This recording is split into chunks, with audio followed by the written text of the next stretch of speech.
Olá, queridos estudantes! Bem-vindos agora para o quê? A nossa revisão de filosofia. Vocês já tiveram a aula aí sobre o existencialismo, focamos alguns pensadores, agora vamos fazer uma revisão para depois, atividade. Vamos lá para a nossa revisão de hoje? Olha aí. Os principais filósofos existencialistas, que é Schopenhauer, Kierkegaard e Nietzsche. Revisão do conteúdo. Schopenhauer e a crise da existência. Para Schopenhauer, o cosmos não se fundamenta na razão, mas uma força despropositada e irracional. Ele chamava de quê, gente? Vontade, isso mesmo. A vontade é um mero ímpeto cego, que não promove a ordenação e o equilíbrio na plenitude. A vontade simplesmente ela é violenta nesse sentido. Por viver em um universo onde a vontade é a força maior, Schopenhauer explicava a existência do sofrimento humano. Não há felicidade plena, mas também, não se preocupe, também não há tristeza plena, tá? O que falta realmente é a plenitude. Agora vamos ver o que o Kierkegaard vai dizer sobre a razão e fé.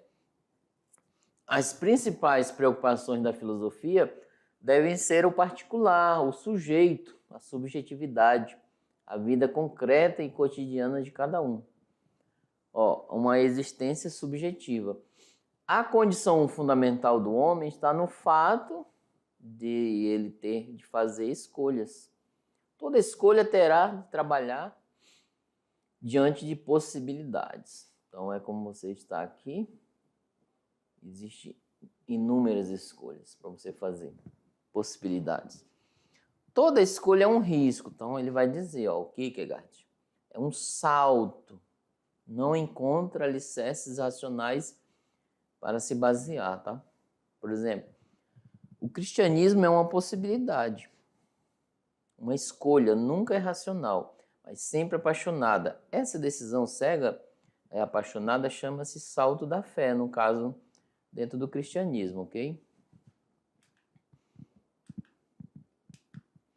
Kierkegaard afirma que se Jesus realmente trouxe a verdade, eu sou o caminho, a verdade e a vida, lá em João 14,16.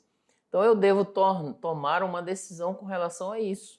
Se acredito que Jesus é verdade, devo assumir apaixonadamente uma vida de acordo com essa verdade.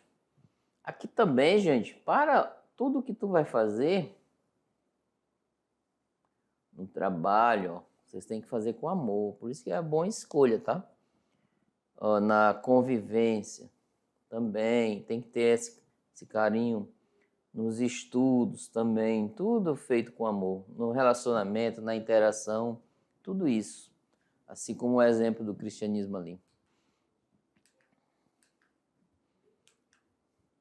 Agora, Nietzsche e o critério da vida.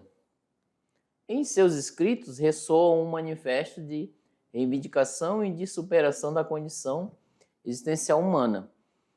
Na obra de Nietzsche, Assim Falou Zaratustra, ele destaca a necessidade do anúncio do super-homem, pois Deus está morto nessa perspectiva. O homem deve superar a si mesmo, a sua potencialidade negada, chegando ao lugar de Deus. Não que ele seja Deus, tá? Mas o seu aspecto otimista ao total, né? O superar nada mais é do que a própria vontade de poder. Então tá aí.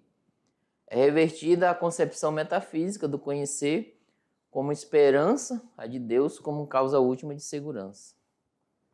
Olha só, agora, vem aqui comigo. Vocês vão fazer uma atividade, tá? 4 perguntas e vamos lá, já volto aí.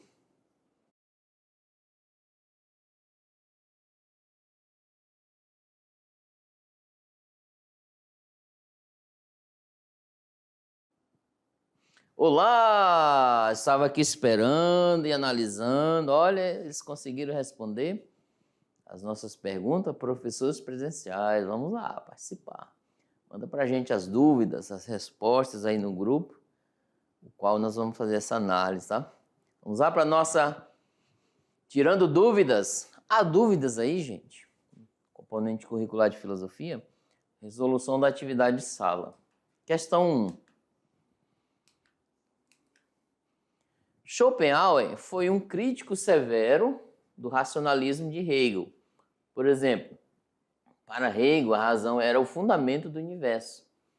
E a história, apesar de percalços, levaria o homem, inevitavelmente, ao progresso.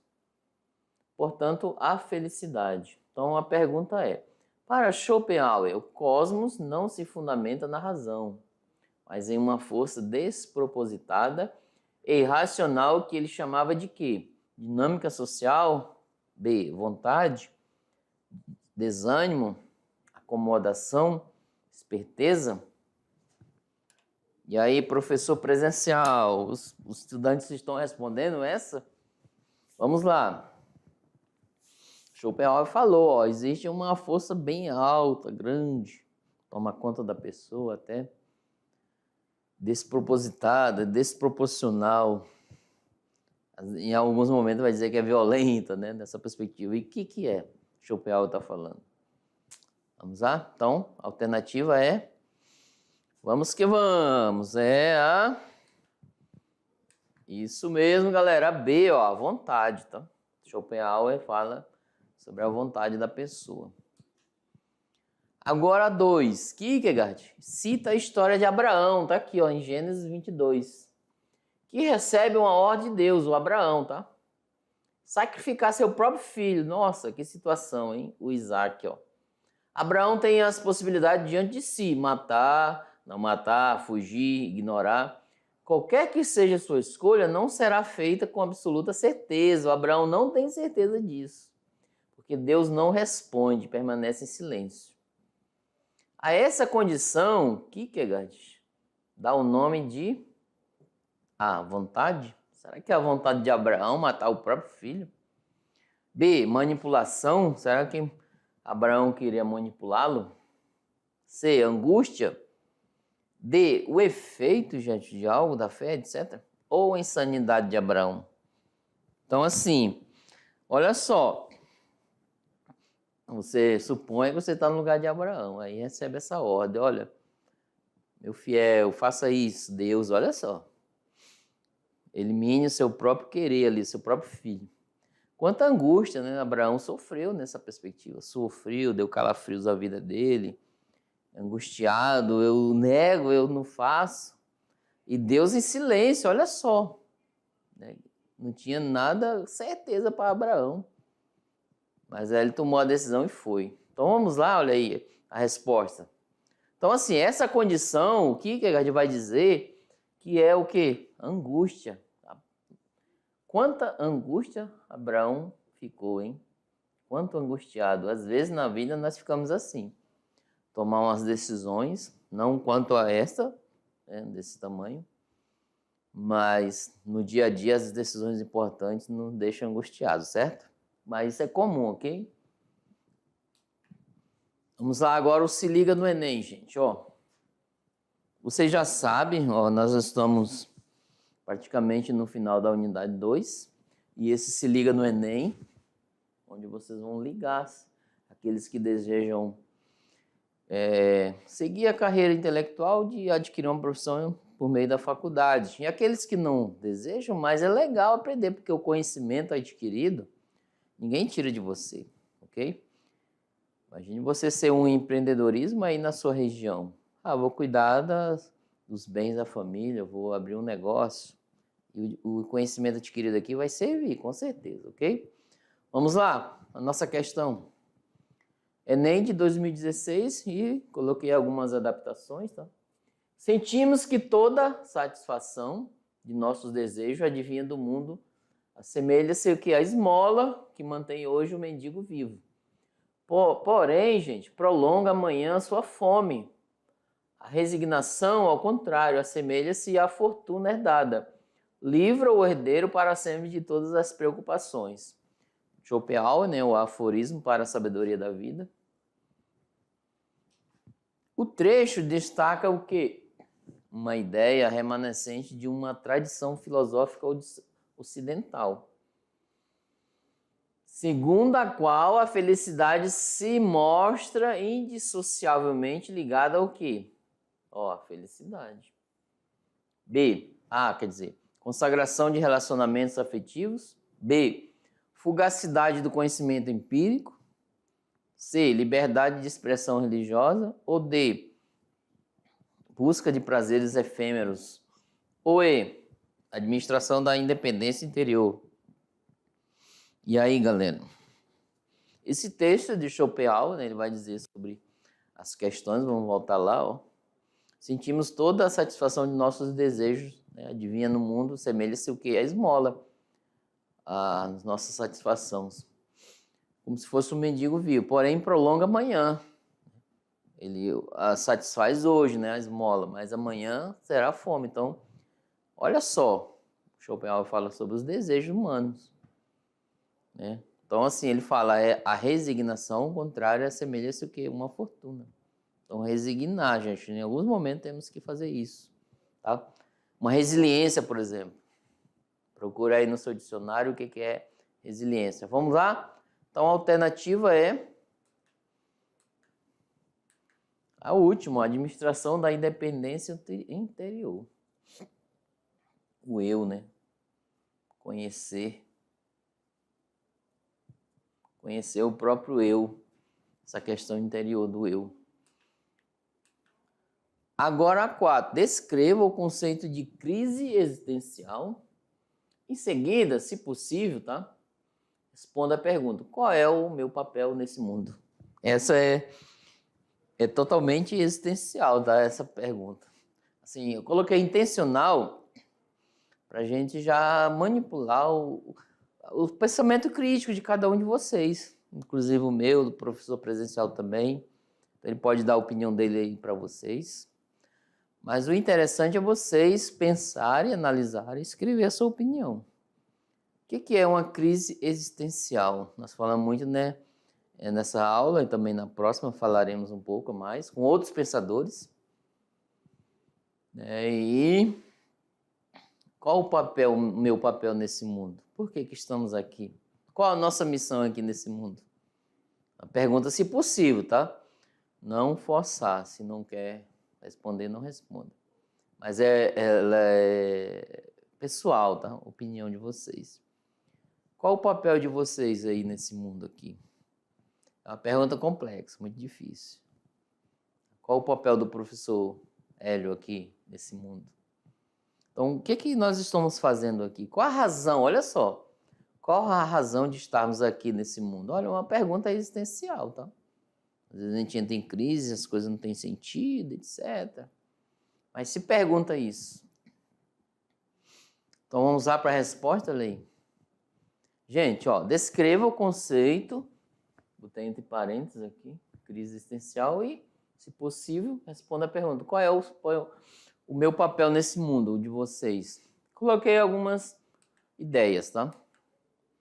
Ó, de maneira geral, trouxe aqui, tirei daqui. A crise existencial é um momento de questionamento, ó, sobre vários aspectos da nossa vida, como a própria existência, o lugar no mundo. Qual é o meu lugar nesse mundo? A função nos contextos em que você se envolve, o propósito da vida e o motivo de estar aqui. Professor, e a segunda? A segunda, gente, eu trouxe olha só, a crise existencial. Isso é comum. Eu já tive lá pelos meus 16 anos também. Eu já tive no primeiro ano de filosofia também, tem uma crise. Mas isso é normal da gente, tá? A gente tem superando, vai trabalhando, etc. Qual é o meu papel nesse mundo que está posto? Então é nessa perspectiva. Escreva a sua ideia. Pode escrever sem medo, tá? Sem medo de errar. Vamos lá? Olha aí a outra. A segunda, essa parte aqui, ó. Qual é o meu papel nesse mundo? É claro que vocês vão responder, mas eu trouxe uma reflexão, texto. Aqui, ó. Qual é o meu papel nesse mundo? Vocês vão ler, gente, ó, esse texto é pequeno. Qual a razão de estarmos aqui? Muito interessante. É do professor Hélio Carneiro, né? Tá aqui o link de acesso, eu coloquei no Drive. Vocês vão clicar direto, aí tem um linkzinho, aperta nele e acessa. Ou aqui, ó, direto nesse QR Code. Mira o celular aqui, o seu aparelho, e ele vai cair direto nesse texto, tá? É um texto de reflexão, não tem nada matemático e nada concreto.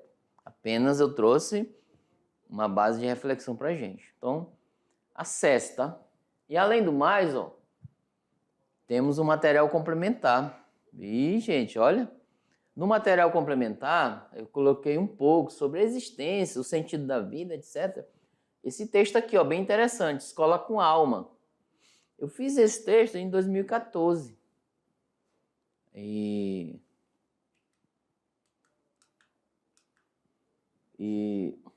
ele ajudará, né, um entendimento sobre a importância da escola na vida do estudante. Porque às vezes a gente, estudar é chato, local, etc. Mas leia esse texto, gente, muito interessante. Ele demonstra um sentido do estudo, né, na vida do estudante. Então tá aqui o link, ó. E eu escrevi em 2014 esse texto. Sempre eu atualizo ele, questão de correção, etc. E também QR Code. Então tá aí, galera, ó. Eu tenho 2 textos, um respondendo a pergunta da questão 4, respondendo não. Fazendo uma alusão, trazendo vocês para dialogar, tá? Para ver o que acontece. O segundo eu trouxe para reforçar, ou seja, é um reforço da qual vocês vão analisar, ó, a importância da escola, ela tem. E esse texto aí eu fiz com base na leitura de um livro sobre a empresa, olha, eu trouxe para o meio da educação. Escola com Alma é um texto que vai fazer você refletir sobre a escola, tá? E esse texto vai servir para o professor presencial e para os estudantes. Eu leio sempre ele, é muito interessante. Assim, a grandeza que ele oferece de reflexão, tá? Não tem nada, não tem um paradigma, não tem um modelo de seguir, não. É ler e refletir. Olha só, tem aprendi com os outros professores, fazer uma alusão, né, um abraços para algumas turmas que mandaram fotos. E algumas lá de Espigão, por exemplo, fui lá, tive essa oportunidade, né, até agradeço a eles pelo acolhimento das escolas de Espigão. Aí, galera, a gente, à medida do possível, vai colocando nas aulas, tá? Eu gostei da ideia de professores anteriores e vamos usar. Olha aí a turma de hoje. Coloquei 4 escolas, porque estamos terminando o nosso componente, né? Ó, a escola Rosana Cinta Lago, ó, os professores presenciais aqui. Aí eu, o professor Hélio, fui lá. E a turma, os estudantes. Aí, ó, do Cinta Larga. E a escola sertanista, olha que legal. Os professores presenciais e os estudantes de lá. Então aqui, ó, o meu abraço para eles, tá? E outra turma aqui também, ó. Essa de Espigão também, Brás Cubas, né? São extensões lá do Jean Piaget. A turma bem grande, ó. Aqui a lá de Crédito de Guajaraminho, o professor passou e eu me inseri aqui superficialmente, né? Pra gente fazer parte. Muito legal. Ficou bem interessante. O professor Hélio no meio. Ó, o professor Fernando nesse meio. Então tá aqui os professores lá da Brás Cubas. Todos aqui, ó. Então, muito interessante, né? Pra gente lembrar. E um abraço, tá? Para vocês aí, nessa perspectiva. Ok? Então, eu agradeço por vocês. Essa é a penúltima aula da nossa unidade 2 de filosofia. A próxima, a última, e depois revisão e etc. Então é com muito carinho, agradecimento e por vocês terem participado e nos acompanhado até aqui nessa aula. E agradecimento também aos professores presenciais que estão sempre aí nos ajudando, nos complementando aí. Lembre-se que o coração deles são os nossos também, tá? Então eles estão presentes em vocês, o nosso coração está aí com eles. Até a próxima. Tchau, tchau.